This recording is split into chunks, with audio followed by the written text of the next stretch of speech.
We spend our days in a state of constant motion. We cycle through a dozen apps, interact with hundreds of people online, and fill every spare second with a screen. Yet, when the noise stops at night, a heavy, unexplainable unrest often settles in the chest. Our first instinct is to pour more in, more entertainment, more social contact, more success. But if a vessel remains empty, no matter how much we pour into it, we have to consider that the leak isn't in our environment, but in our internal connection to something more permanent. Consider the sheer volume of dust your heart gathers in 12 hours. You absorb disappointments from work, flashes of envy from a curated feed, the weight of people's judgments, and the small, repeated compromises of your own character. In the Islamic tradition, this is dunia, worldly dust. Layer by layer, it coats the heart, dimming its natural light until we can no longer see our way clearly. We understand that a body left unwashed eventually becomes a burden to itself. The soul follows a similar trajectory. It requires a way to shed the grime of the day. The daily recitation of the Quran serves as the spiritual bath, a deliberate moment where the world is washed away. This makes the act of reading less of a formal ritual and more of a psychological necessity. It is the practice that prevents the inner self from suffocating under the debris of modern existence. When you commit to a daily habit of reading, the world around you doesn't suddenly change. The bills remain, the difficult people stay difficult, and the external chaos persists.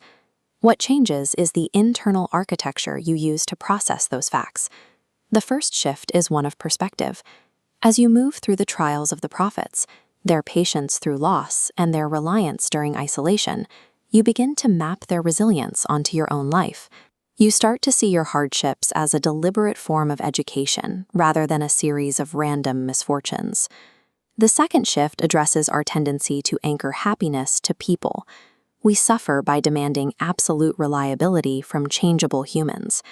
Daily recitation tethers your expectations to the unchanging, creating a stability that doesn't collapse when relationships falter. By changing how you view your problems and who you rely on for your peace, the Quran builds a level of emotional endurance that the world cannot easily take away. There is a third shift that acts like a mirror held up to the ego. You might be reading a verse about arrogance or hidden grudges, and suddenly recognize a reflection of yourself you've spent years ignoring. It forces an honest conversation with the self that we usually try to avoid. If the words bring a sudden sense of remorse or a desire to change, take that as a sign of vitality. A stone feels no pain when it is struck, but living tissue does. That ache is proof that your heart is still soft enough to receive light. The fourth shift tackles the exhaustion of future anxiety. Most mental energy is burned suffering over catastrophes that haven't happened, over our imagined future failures, and over our predicted poverty, existing only in our minds. The Quran defines a clear boundary for our sanity. It places the weight of effort on our shoulders, but leaves the burden of the outcome with God. Your only responsibility is the step you are taking right now. By returning to this logic every day, you anchor your focus to the present. You do the work, you take the step, and you let go of the paralyzing fear of what lies beyond the horizon. Modern society tries to define you by your utility, your job title, your bank balance, or the status you project to others. We are under constant pressure to maintain these masks. The Quran provides a daily reset, reminding you that these roles are merely temporary costumes. Your foundational identity is simply that of a servant of God, a traveler moving through a brief and fleeting world. Once you accept your status as a traveler, the world loses its power to crush you. You are no longer desperate for its praise, because you know your worth is not something that humans have the authority to grant or take away. Even with these benefits in mind, many of us hesitate. We feel too distracted, too clumsy with the language, or simply too weighed down by our own mistakes to touch the book. We tell ourselves we need to be better before we can approach it. But the Quran is for the broken, not the perfect. It is the medicine, and medicine is for the person who is currently hurting. If you wait until you are spiritually healthy to read it, you are missing the point of why it was sent.